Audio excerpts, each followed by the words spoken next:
दोस्तों मैं हूं आदिल खान आज़ाद। आज है 5 मई 2025। आप देख रहे हैं आज़ाद बुल इंडिया पर मिडिल ईस्ट मॉर्निंग न्यूज़। इस शो में आज आपको दिखाएंगे तेल अवीव पर मिसाइल अटैक के बाद नेतन्याहू ने यमन और ईरान को दी बड़ी धमकी। अमेरिका का यमन पर मिसाइल हमला, हुथीज का दावा 14 लोग जख्मी। हुथीज का इसराइल के खिलाफ एयर ब्लॉकेट का ऐलान, समंदर के बाद आसमान में भी नाकेबंदी, इंटरनेशनल फ्लाइट्स को दी वार्निंग। ईरान की नई मिसाइल कासिम बासिर लॉन्च, ईरान ने अमेरिका को दी धमकी, कहा हर अड्डा निशाने पर। इसराइल ने गजा में नया ऑपरेशन किया अप्रूव, अमल होगा ट्रंप के दौरे के बाद। गजा में मदद लूटने वाले लुटेरों को हमास ने मारी गोली, किया दावा करते थे इसराइल के लिए काम। और आरएसएफ का पोर्ट सूडान पर पहला ड्रोन हमला, मिलिट्री बेस को बनाया निशाना। सवाल खैर, इसराइल ने गजा में फौजी ऑपरेशन बढ़ाने का प्लान मंजूर कर लिया है, लेकिन फौरन इस पर अमल नहीं होगा। इसराइली सिक्योरिटी कैबिनेट ने कल रात एक मीटिंग की और इसमें यह फैसला लिया गया कि गजा में फौजी ऑपरेशन, मिलिट्री ऑपरेशन को और ज्यादा एक्सपेंड किया जाएगा और ज्यादा बढ़ाया जाएगा उसका दायरा, लेकिन यह नया प्लान अभी फौरन शुरू नहीं होगा। द टाइम्स ऑफ इसराइल के मुताबिक ये अमल अमेरिकन प्रेसिडेंट डोनाल्ड ट्रंप के अगले हफ्ते के दौरे के बाद शुरू किया जाएगा। अगले हफ्ते वो बंदा मिडिल ईस्ट रीजन में होगा और इसराइल भी आएगा, जाहिर बात है, तो उसके बाद जो है ये अमल शुरू होगा। इस दौरान इसराइल और हमास के दरमियान सीज फायर और होस्टेज डील के लिए कोशिश की जाएगी कि ट्रंप के आने से पहले हो जाए, ताकि हम ट्रंप को इनाम दे दें, लेकिन ना हुआ तो फिर मिलिट्री ऑपरेशन एक्सपेंड होगा।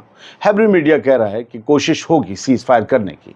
साथ ही कैबिनेट ने गजा में मदद का सामान भेजने का प्लान भी अप्रूव किया है कि कैसे मदद जाएगी, कब जाएगी, कैसे दी जाएगी, किन किन को दी जाएगी, कैसे होगा, क्या होगा।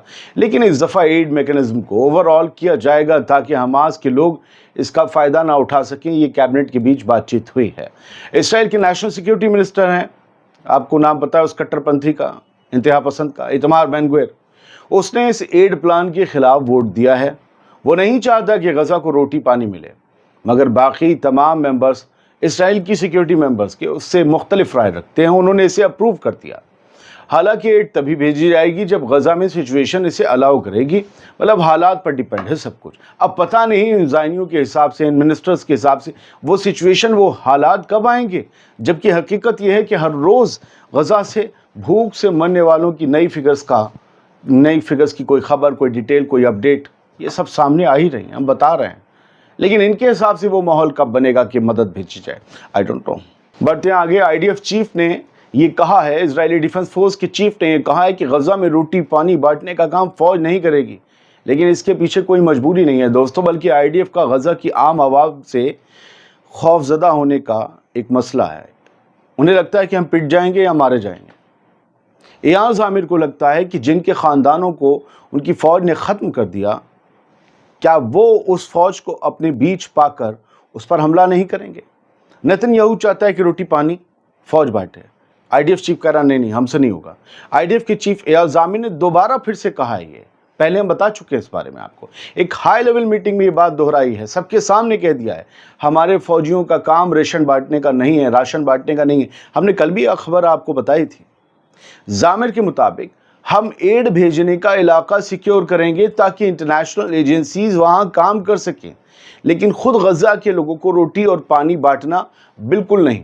ये काम फौज का नहीं है और ना ही हम अपने जवानों को भूखी गुस्साई भीड़ के बीच में डालेंगे। आप इस्राएली अखबार पढ़िए, लिखा हुआ है। यानी खौफ ज़दा है आईडीएफ का चीफ उस निहत्थी गुस्साई आवाम से, जिसके 52,000 लोग मारे जा चुके हैं, शहीद किए जा चुके हैं। और सुनिए, ये उसने ऐसे बोला है जैसे कोई फाइनल जजमेंट हो, कोई आखिरी फैसला हो जिसके बाद कोई डॉट भी नहीं लगेगी, जिसे आगे बदला नहीं जाएगा। ये सीधे सीधे नेतन्याहू की हसरत को खुला चैलेंज है। जामिर ने कहा ये एक फैसला है, ऑप्शन नहीं है, इस पर कोई सियासत या मशवरा नहीं होगा। और जब बात सियासत की आती है तो फिर आप समझिए इसराइल के पॉलिटिशियंस को मैसेज दिया जाता है कि नो प्लीज़। बढ़ते आगे, गजा में भूख का तूफान उठा है, लुटेरे बच्चे कुछ खाने के सामान को लूट रहे हैं। ऐसे ही कुछ लुटेरों को हमास ने गोली मार दी है और इन लुटेरों के पीछे इसराइल पर साजिश का इल्ज़ाम लगाया है कि इसराइल इन लुटेरों की मदद कर रहा था कि मदद भी भेजी जाए और फिर इनसे लुटवा दिया जाए और गजा के लोगों के पास खाना ना पहुंचे। दुनिया में ये बात हो, इसराइल ने तो पहुंचा दिया था। इसराइल की ब्लॉकेड के चलते गजा में भूख का बुरहान दिन ब दिन बढ़ता जा रहा है। इस हालत में हमास ने चंद लुटेरों को एग्जीक्यूट कर दिया है जो राशन गोदामों में और चैरिटी किचन्स में या लंगर खानों में, जहां एक कम्युनिटी किचन चैरिटी किचन है, चैरिटी के लिए फ्री में बांटने के लिए खाना बनता है, यहां पर हमला कर रहे थे लुटेरे। बताया गया, दावा किया गया, हमास के करीबी सोर्सेस के मुताबिक ये लुटेरे भारी हथियार लिए हुए थे और बार बार एड सेंटर्स को लूटने की कोशिश कर रहे थे। कुछ पर यह भी इल्जाम लगा है कि ये लोग इसराइल के लिए काम कर रहे थे, जो 2 महीने से गजा में एड का रास्ता बंद किए बैठा है। उस पर यह इल्जाम है कि उसके लोग जो राशन चला भी गया था उन्हें लूटने का काम कर रहे हैं। इसराइल ने अभी तक इस इल्जाम पर कोई जवाब नहीं दिया है। पहले इसराइल ये जरूर कह रहा था कि हम मदद बांटने का सामान अपने जरिए इसलिए बांटना चाहते हैं क्योंकि हमास राशन की लूटपाट कर रहा है, और अब उसके उलट खबर आ गई है कि हमास ने लूटपाट करने वालों को मार डाला क्योंकि वो इसराइल के इशारे पर काम कर रहे थे। मतलब इनका इल्जाम उन पर है और उनका इल्जाम इन पर है कि तुम लूट रहे थे। एक वाकये में दोस्तों मैं बताना चाहूँगा, गजा के इंटीरियर मिनिस्ट्री ने ये बताया है कि एक पुलिस ऑफिसर शहीद हो गया। ये परसों रात का वाकया हमने पढ़ा था, हम शेयर नहीं कर पाए आपसे, हमने उसका वीडियो भी देखा था। एक पुलिस ऑफिसर गजा का शहीद हो गया जब एक इस्राएली ड्रोन ने उन पर मिसाइल से फायर किया, क्योंकि वो लोग गजा सिटी में कुछ क्रिमिनल्स, कुछ लुटेरों का ताक़ुब कर रहे थे, पीछा कर रहे थे, जो राशन लूट कर भाग रहे थे। गजा में इस वक्त भुखमरी जैसे हालात हैं, जहां लोग रोटी के लिए तड़प रहे हैं, और इसराइल का ब्लॉकेड इस कदर सख्त है कि वो गजा में न दवा आने दे रहा है और न दाल चावल। बढ़ते आगे, इसराइल के जुल्म जारी हैं, दर्जनों लोग शहीद हुए हैं पिछले कुछ घंटों में। इसराइल ने एक बार फिर से गजा पर अपना बेशुमार जुल्म बरपाया है। कल रात के वक्त तक जो अपडेट्स थी, अभी फाइनल अपडेट्स आज के नहीं आएंगे, हमारे उनके बीच कई घंटों का फासला है, फिर इंग्लैंड से वेबसाइट्स वगैरह चलती हैं, उनका और फासला है। खैर, कल रात के वक्त जब गजा काफ़ी हद तक अंधेरे में डूबा था, तब इसराइली फाइटर जेट्स ने घनी आबादी वाले इलाकों पर बॉम्बिंग शुरू कर दी। ये संडे का वाकया है, आज सुबह मंडे से तो हो रही है। सिर्फ ईस्ट गजा में एक रिहायशी बिल्डिंग पर हुए हमले में 15 फ़लस्तीनी शहीद हो गए। सिर्फ एक बिल्डिंग की बात है, 15 फ़लस्तीनी, दर्जनों लोग पूरे दिन में शहीद हुए हैं। पूरे सेंट्रल और साउथ गजा में इंटरनेट और कम्युनिकेशन ब्लैकआउट चल रहा है।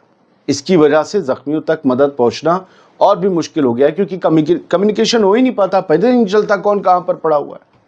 तो ये हालात हैं गजा के। चलिए बढ़ते हैं आगे। यमन का मिसाइल अटैक हुआ था, उसके बाद नेतन्याहू ने हुथीस को धमकी दी है, और सिर्फ हुथीस को नहीं, ईरान को भी धमकी दी है। कहा है कि यमन से चली हर मिसाइल, हर गोली का जिम्मेदार ईरान होगा। इसराइल के प्राइम मिनिस्टर नेतन्याहू ने एक बार फिर ईरान और हुतीस को हमले की धमकी दे दी है। ये धमकी तब दी गई है जब उसकी सिक्योरिटी कैबिनेट एक मिसाइल अटैक के बाद मुलाकात के लिए इकट्ठा हुई थी, जमा हुई थी मजलिस। नेतन्याहू ने अमेरिका के प्रेसिडेंट डोनाल्ड ट्रंप की एक पोस्ट को एंडोर्स करते हुए, उसको सपोर्ट करते हुए या उसको कोट करते हुए कहा कि यमन से चलने वाली हर गोली के लिए हम ईरान को जिम्मेदार ठहराएंगे। करीबन 1-1.5 महीने पहले यही बात डोनाल्ड ट्रंप ने कही थी, तो नेतन्याहू ने वही कहा। ये बात उसने तब कही जब हुतीस की एक मिसाइल ने कल इस्राएली एयरपोर्ट बेन गुरियन को हिट किया, जिसके बाद कुछ देर के लिए एयरपोर्ट के ऑपरेशंस फ्रीज करने पड़े। इसराइल की एयरफोर्स ने अपनी इनिशियल इन्वेस्टिगेशन में ये कहा है कि हमारे एयर डिफेंस सिस्टम का फेल होना एक टेक्निकल मेल फंक्शन लगता है। टेक्निकल मेल फंक्शन मतलब मिसाइल को रोकने में जो नाकामी हुई वो किसी सिस्टम ग्लिच की वजह से हुई। अब फेस भी तो बचाना है, माल बेचना है, मिलिट्री का फेस भी तो बचाना है। लेकिन नेतन्याहू ने इसे एक ईरान बैक्ड अटैक कहकर, यानी ईरान की हिमायत से किया गया अटैक कहकर डायरेक्ट वार्निंग ईरान के खिलाफ इशू कर दी है। ये डेवलपमेंट्स वेस्ट एशिया में टेंशन को और ज़्यादा बढ़ा सकती हैं, जहां पहले ही गजा, लेबनान और रेड सी में जंग के कई महाज एक्टिव हैं। उधर अमेरिका ने सना पर फिर से मिसाइलें बरसाई हैं। हुतीस का दावा है कि 10 से ज़्यादा एयर स्ट्राइक्स किए हैं, 14 लोग जख्मी हैं। संडे की रात को हुती ग्रुप ने बड़ा इल्ज़ाम लगाया, कहा कि अमेरिका की एयरफोर्स ने उनके कब्ज़े वाले जो इलाका है, उसकी कैपिटल जो सना है, उस पर 10 से ज़्यादा हवाई हमले किए। हुतीस का ये भी कहना है कि एक स्ट्राइक में 14 लोग जख्मी हुए हैं। हालांकि अमेरिका की तरफ से अब तक कोई ऑफिशियल तस्दीक नहीं की गई, लेकिन हुती मीडिया ने इसे बारबेरिक एग्रेशन कहकर कंडेम किया है, उसकी मजम्मत की है। ये हमले उस वक्त हो रहे हैं जब हुतीस ने इसराइल के एयरपोर्ट पर कल ही ایک میزائل گرائی ہے اور پورا مڈل ایسٹ آلریڈی ایک بڑی ٹینشن میں ہے۔ یمن نے ایک اور قدم اٹھایا ہے، اس نے اسرائیل پر ہوائی بلاکیڈ کا اعلان کیا ہے، ہوائی ایئر بلاکیڈ کا۔ یمنی آرم فورسز نے ایک بار پھر اسرائیل کے خلاف ایئر بلاکیڈ کا اعلان کر دیا ہے، جسے وہ غزہ میں ہو رہے ظلم کا جواب کہہ رہے ہیں۔ لیکن اس بار کی ناکے بندی بلاکیڈ جو ہے وہ سمندر میں نہیں بلکہ ہوا میں لگائی گئی ہے۔ اب اس کا اثر بہت خطرناک ہوگا اسرائیل کی اکنامی پر بھی اور جو لوگ آتے جاتے ہیں ان کے اوپر بھی۔ یمنی آرم فورسز کے اسپوکس پرسن بریگیڈیئر جنرل یحییٰ ساری نے اپنے آفیشیل بیان میں کہا کہ اسرائیل کے بڑھتے ہوئے فوجی حملوں اور غزہ میں قتل عام کا جواب میں یمنی آرم فورسز نے اسرائیل پر مکمل ایئر بلاکیڈ کا اعلان کیا ہے۔ ساری نے صاف کہا، یحییٰ ساری نے، کہ بین گورین ایئرپورٹ ہمارا پرائمری ٹارگٹ ہوگا، سب سے اول ہم اسی کو ٹھوکیں گے اور ہم اس بلاکیڈ کو ایئرپورٹس پر بار بار حملے کر کے انفورس کریں گے کہ جو ہم نے پابندی ہوا میں لگائی ہے، کوئی پلین نہیں آ سکتا جا سکتا جیسے سمندر میں کوئی جہاز، تو ہم اسے انشور کرنے کے لیے اس بلاکیڈ کو اسرائیل کے ایئرپورٹ پر بار بار حملے کریں گے تاکہ ہوائی جہاز اتارنے اور اڑانے میں ہاتھ پیر کانپیں۔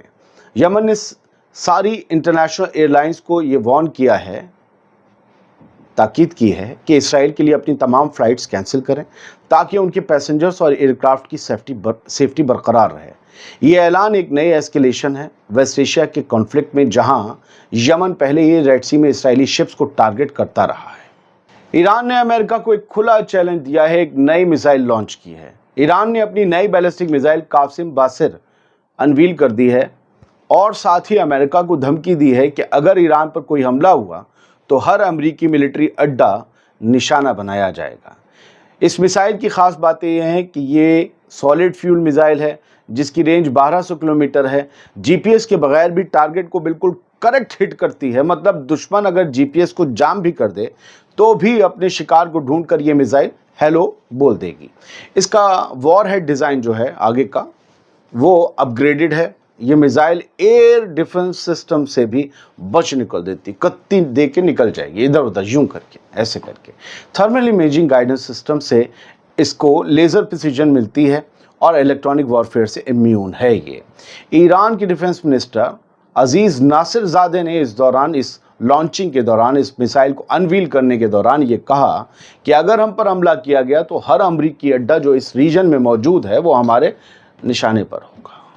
یہ میزائل مارشل حج قاسم کے اس کا اپ گریڈڈ ورژن ہے، یعنی سلیمانی کا نام جو ہے وہ اس سے بھی جڑا ہے اور اس کا نام بھی قاسم باسر انہی کی یاد میں رکھا گیا ہے۔ سوڈان کی ریپڈ سپورٹ فورسز یعنی آر ایس ایف نے پہلی بار پورٹ سوڈان پر ڈرون سے حملہ کیا ہے۔